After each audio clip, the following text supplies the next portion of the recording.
Grammaire française tout niveau, les fonctions des mots, il y aura deux parties. Nous allons voir maintenant les fonctions des mots. Attention, ne confondez pas les natures des mots que nous venons de voir et les fonctions des mots. Les natures, c'est ce qu'elles sont et les fonctions, c'est ce pourquoi elles sont utilisées.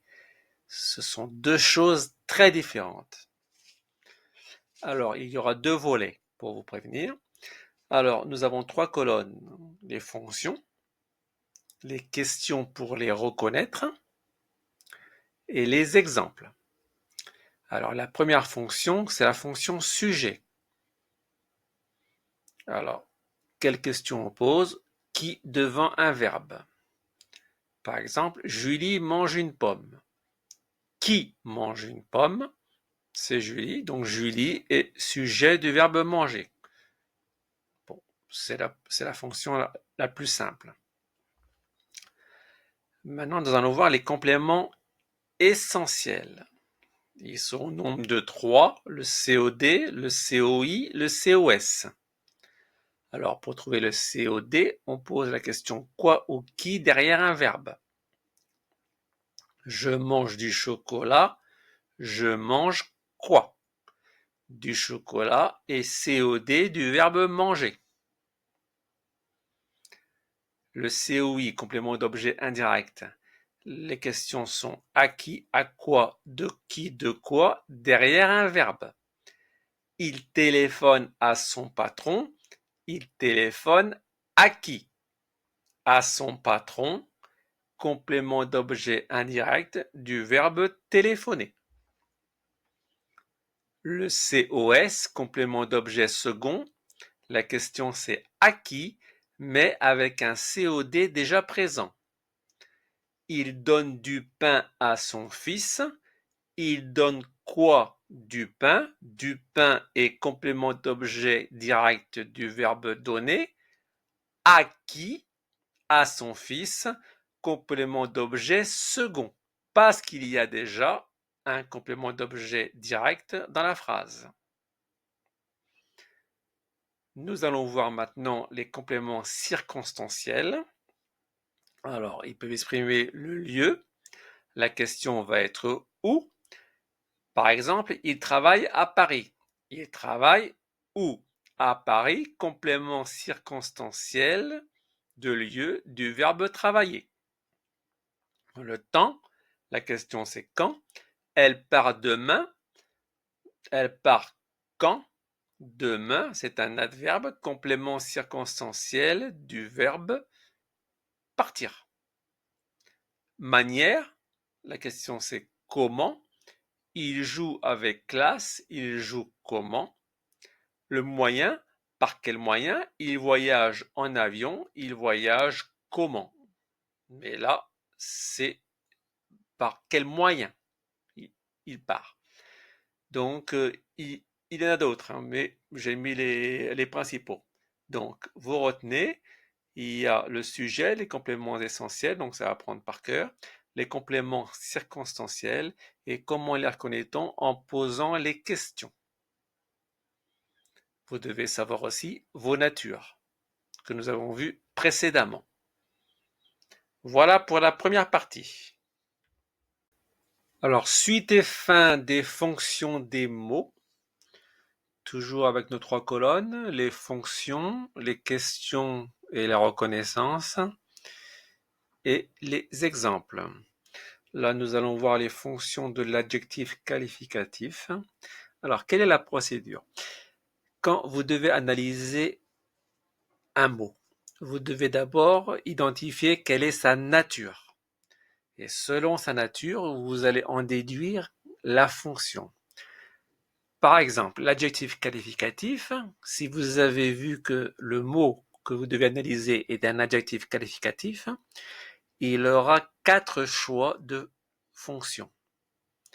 Il ne pourra pas être COD, puisque le COD ne concerne pas l'adjectif qualificatif.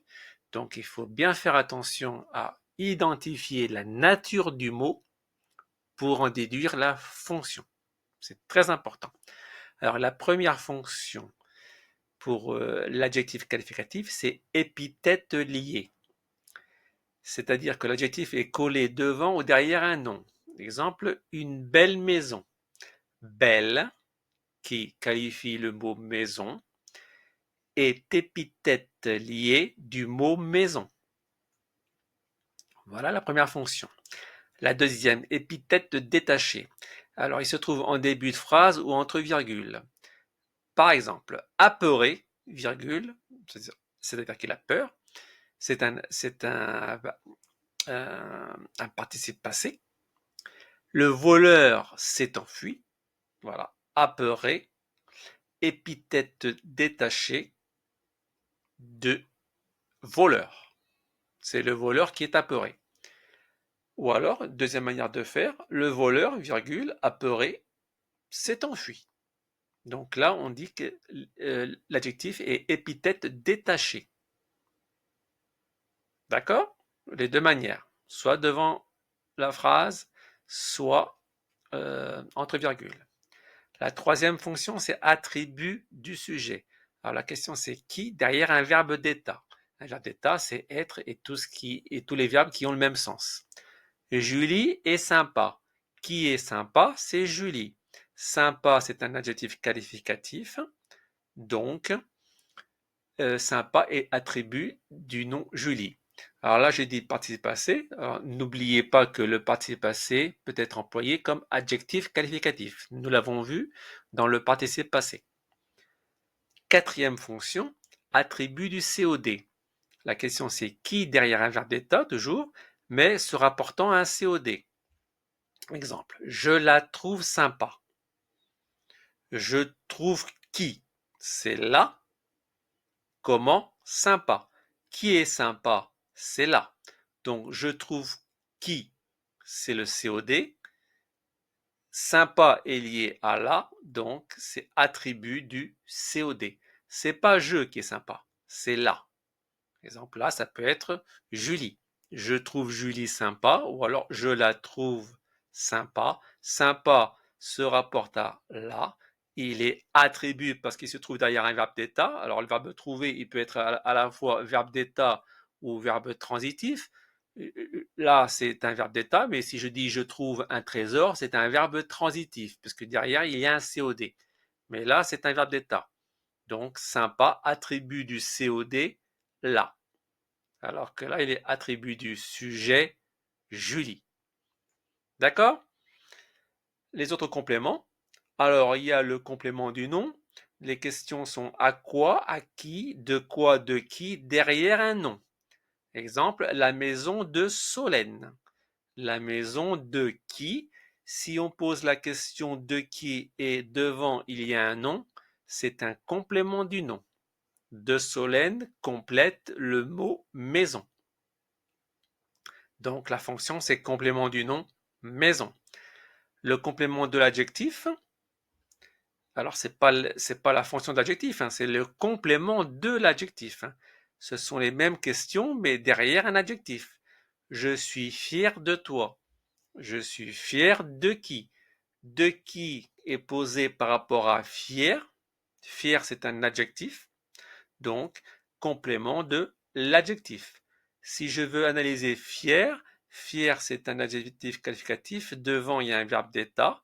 Donc, lui, fier, il est attribut du sujet je. La fonction attribut du sujet n'est pas seulement réservée à l'adjectif qualificatif, il peut être aussi réservé à un nom ou à un groupe nominal.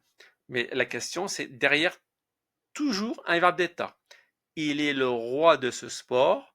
Donc, le roi de ce sport, c'est il. Donc, ça s'appelle un groupe nominal. Donc, parce qu'il y a un nom avec des déterminants et des prépositions. Donc, le roi de ce sport, groupe nominal, fonction, attribut du sujet, il, parce qu'il y a un verbe d'état. Enfin, dernière fonction, le complément d'agent. La question c'est par qui, par quoi, c'est la forme passive. Le gâteau a été mangé par toi, a été mangé par qui? Donc la forme passive, on la reconnaît, c'est l'auxiliaire être. Là, ici, il est au passé composé, plus le participe passé. Donc, par qui, par quoi derrière un verbe. La fonction, c'est complément d'agent du verbe manger. C'est un peu compliqué, mais en s'entraînant, on y arrive facilement. Ce qu'il faut, c'est bien identifier quelle est la nature du mot pour en déduire la fonction.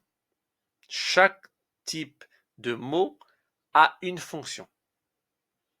Apprenez bien ces deux tableaux et après vous serez incollable. Voilà, c'est fini pour les fonctions des mots.